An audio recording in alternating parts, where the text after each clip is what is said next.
Good morning student. कल हमने क्या बात की थी? In last class we have discussed about what are tissues. Tissues होते क्या हैं? तो टिश्यूज़ क्या थे? कुछ ग्रुप ऑफ सेल्स पार्टिकुलर जब फंक्शंस परफॉर्म करना स्टार्ट कर देती हैं, स्पेशल फंक्शन करना स्टार्ट कर देती हैं, तो उन्हें क्या बोलते हैं हम? टिश्यू।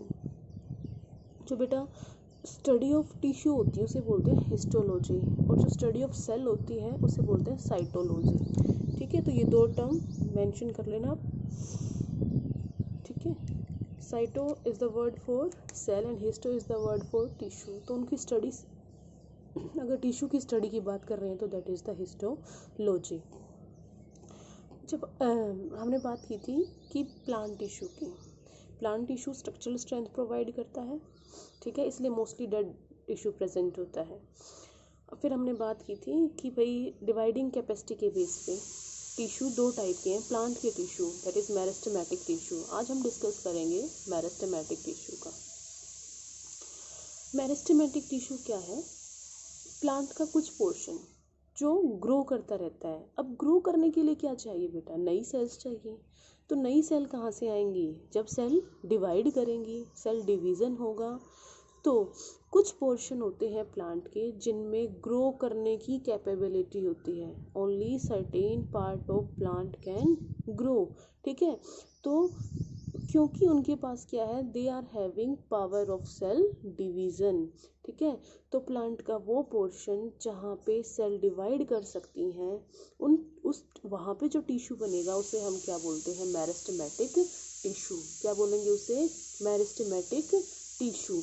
तो मेरिस्टेमेटिक टिश्यू कहाँ मिलेगा? Found on those regions of plant which grow. जहाँ पे ग्रोथ हो रही है वहाँ पे कौन सा टिश्यू प्रेजेंट है? Meristematic tissue. अब क्या बात करेंगे? अब ये मेरिस्टेमेटिक टिश्यू की जो सेल है वो सेल कैसी होती हैं? मान लो ये मेरिस्टेमेटिक टिश्यू की सेल्स हैं, तो ये सेल्स कैसी होती हैं? इनकी वॉल कैसी हैं? हमने बात की थी ना कि प्लांट सेल के बाहर क्या होती है? सेल वॉल होती है। तो इनकी जो सेल वॉल है वो कैसी होती है बेटा? थिन होती है। और किसकी बनी हुई है?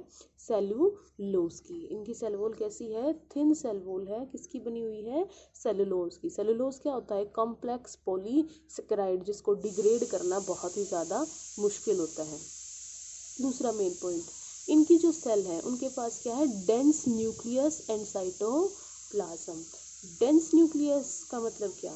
कि भाई ये एक सेल है, इसमें खूब सारा यहाँ पे न्यूक्लियाई मटेरियल है और बहुत ज़्यादा क्या है? साइटोप्लाज्म। जो भी कोई सेल डिवाइड करती है ना, उसके लिए बेटा हमेशा डेंस न्यूक्लियस और ज़्यादा साइटोप्लाज्म चाहिए, ताकि सेल को साइटोप्लाज्म एसेंशियल थिंग्स प्रोवाइड करता है न्यूट्रिशन उसके लिए, डिवीज़न के लिए, और न्यूक्लियस को क्या है? डिवाइड करना है। इसलिए डेंस न्यूक्लियस और साइटोप्लाज्म प्रेजेंट हेयर। ठीक है, अब मेरिस्टेमेटिक टिश्यू 3 टाइप का है। इसके बेसिस पे हम ये क्लासिफिकेशन कर रहे हैं based on the areas of plant where they located, कि जहाँ पे मेरिस्टेमेटिक टिश्यू लोकेटेड है उसके बेसिस पे मेरिस्टेमेटिक टिश्यू 3 टाइप का है। Apical meristematic tissue, lateral meristematic tissue, intercalary meristematic tissue. अब हम बात करते हैं सबसे पहले एपिकल की। एपिकल नाम से ही पता चल रहा है कहाँ से आया एपिकल वर्ड? एपेक्स से। क्या होता है? एपेक्स। एपेक्स क्या होती है? टिप, चोटी किसी चीज़ की। ठीक है, तो यहाँ पे अब टिप किसकी होगी? या तो रूट की टिप या शूट की टिप, स्टेम की टिप। ठीक है, तो ये कहाँ पे प्रेजेंट होता है? Present at the growing tip of stem और रूट, जहाँ पे ग्रोथ हो रही है। मान लो ये एक प्लांट है, तो यहाँ पे क्या है? ये स्टेम की टिप है। ठीक है, और नीचे रूट है। रूट हमेशा क्या है? डाउनवर्ड डायरेक्शन में ग्रो करती है बेटा। रूट यहाँ पे मान लो ये रूट है, तो ये क्या है? रूट की टिप है। ठीक है, तो ये कहाँ पे प्रेजेंट होगा? Apical meristematic tissue growing tip, tip पे रूट की और स्टेम की। इसका काम क्या है? अब जब स्टेम ऊपर से यहाँ से ग्रोथ होगी ऊपर की तरफ, तो क्या कर रही है ये? It increase the length of plant. क्या करता है एपिकल मेरिस्टेमेटिक टिश्यू? प्लांट की लेंथ को इंक्रीज करता है। This is the apical meristematic tissue. अब मैं बात करूँ लेटरल। लेटरल वर्ड का मीनिंग ही क्या होता है? साइड में। ठीक है, अब ये तो प्लांट की हाइट को इंक्रीज करवाता है एपिकल। लेटरल क्या करेगा? साइड से गर्थ को इंक्रीज करवाएगा। गर्थ क्या होता है बेटा? मतलब मोटापा बढ़ाना, मोटाई, स्टेम का जो स्टेम जब मोटी हो जाएगी ना ज़्यादा, स्टार्टिंग में स्टेम कैसी होती है, पतली सी स्टेम होती है, देन वो इंक्रीज होती चली जाती है ऐसे साइड में, ठीक है। तो that is increase in girth. तो ये कहाँ पे प्रेजेंट होगा, प्लांट की साइड में प्रेजेंट होगा, स्टेम की, present at lateral side of stem and root, lateral means peripheral, इस तरफ, ठीक है। काम क्या है, इट विल इंक्रीज गर्थ।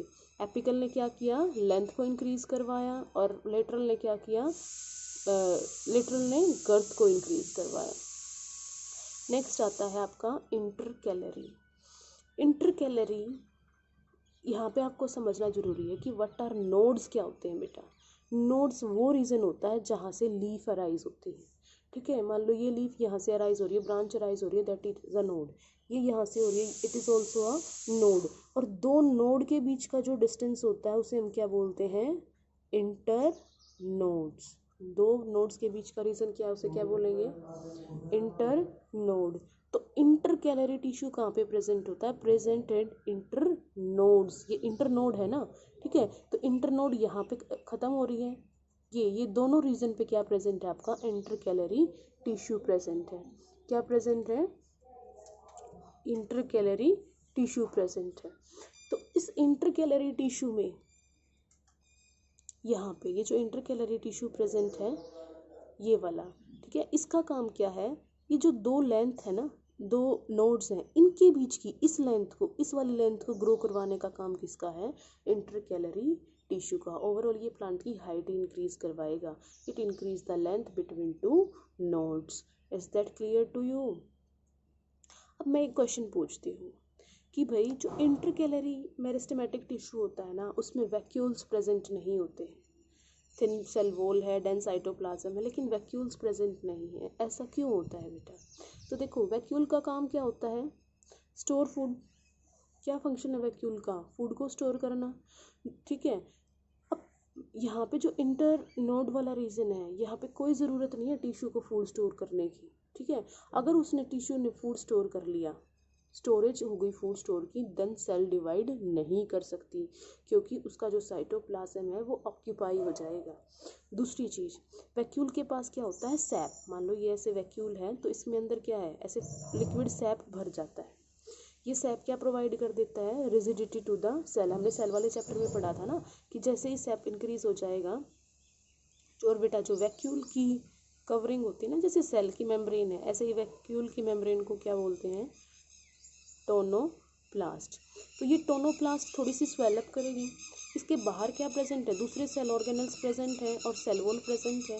तो ये क्या करेगा, सेल वॉल पे क्या लगाएगा, टर्गर प्रेशर, ठीक है। क्या अप्लाई करता है ये, जैसे ही वैक्यूल फिल हो जाता है तो ये सेल वॉल पे क्या लगाता है, टर्गर प्रेशर, टर्जिडिटी प्रोवाइड करता है, ठीक है। लेकिन सेल फिर भी फटती नहीं है, क्योंकि उसके पास क्या होती है, यहाँ पे बाहर ये सेल वॉल प्रेजेंट है, ठीक है।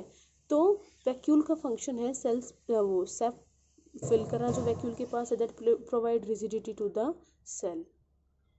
और जो रिजिडिटी होती है ना, it will not allowed intercalary meristematic tissue to divide, लेकिन इंटरकैलरी मेरिस्टेमेटिक टिश्यू को तो डिवाइड करना है, इसलिए इसके अंदर वैक्यूल्स प्रेजेंट नहीं होते हैं, ठीक है। So this is an important question from here. I hope आपको मेरिस्टेमेटिक टिश्यू क्लियर हुआ होगा। अगर आपको कोई डाउट है then you can ask in comment section. अगर आपको वीडियो अच्छी लगी then like it and subscribe my channel. Thank you, have a nice day.